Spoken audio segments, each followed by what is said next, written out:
Во општините кои во изминатиот период не беа опфатени со програмата за социјална заштита, годинава треба да започне изградбата на вкупно 467 социјални станови. Се работи за 4 помали општини во внатрешноста и Скопје.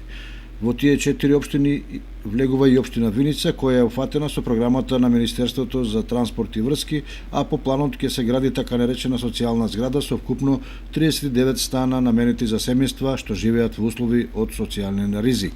Се работи за мали станови со површина од 35 до 45 метри квадратни, со што делумно ќе се реши стамбеното прашање на најранливите категории граѓани.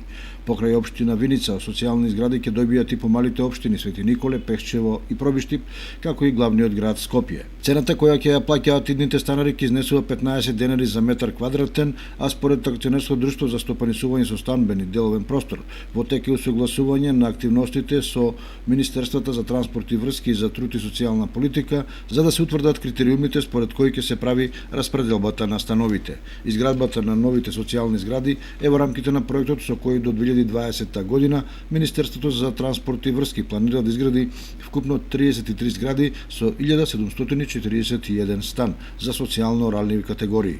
Во изминатиот период се изградени околу половината од планираните објекти, за што се користат средства од Банката за развој при Советот на Европа со вкупен буџет од 50 милиони и 700.000 евра, од кои 50% треба да обезбеди буџетот на Република Македонија.